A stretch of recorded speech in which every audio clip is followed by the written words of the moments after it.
is your 1/4 inch gap around the perimeter. That's very important that you maintain that gap.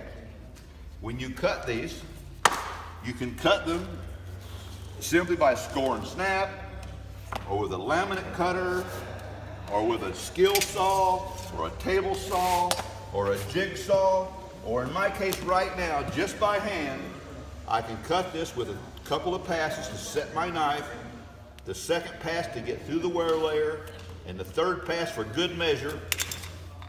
Put this baby over my knee, and it's in there. So it's not hard to cut. So you can cut it multiple ways. The one thing that we do encourage on the installation, rather than calling it drop and lock, we like to call it tap and lock because it's a much tighter seam. So here's the procedure. When you're putting the board together, rather than forcing it down, because you can see it's a pretty tight install, rather than forcing that down and creating a gap, we've learned that it's a much tighter seam if you use a tapping block. Now, if you can't afford, don't have, or can't find a tapping block, I could use a piece of scrap. Free works for me. But for 10 bucks, and I can use it multiple times, but I'd like to show you what it'll do for you. It has gradient levels to accommodate the board. You tap once here, puts it right down on the floor, very nice. On your second piece, now here's the aha moment for me. I learned that it was much easier to set this on the top of the tongue.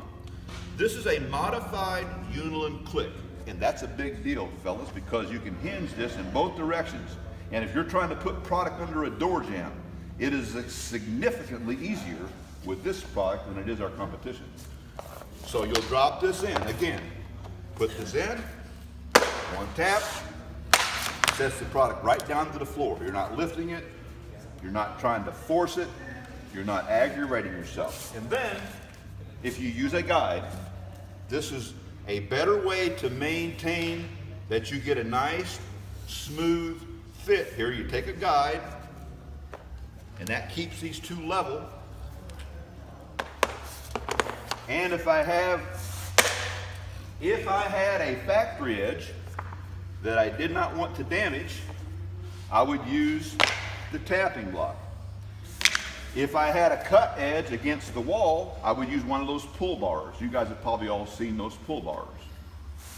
In this case, I'll go ahead and use the tapping block, and I don't have to monitor that seam now by having that guide.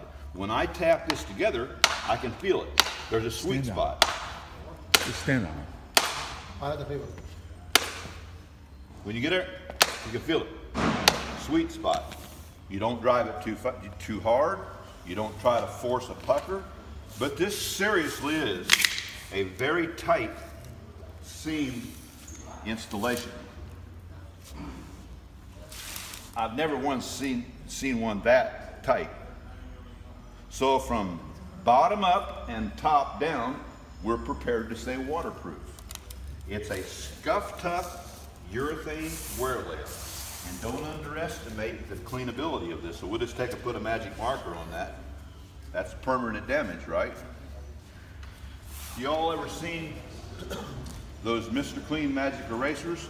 I could come over here with a paper towel like I did on that floor. I'm not going to wipe that off. I mean, that's permanent. You're not going to get that off. But if you use one of these magic erasers, and I'm not going to rub a circle in it, but if you keep it in the direction of the plank, I can even get magic marker off. So it's a pretty user-friendly floor. You can install this on multiple grade levels: on grade, below grade, suspended subfloors with plywood, over existing, over ceramics. If you have a proud or ledged seam,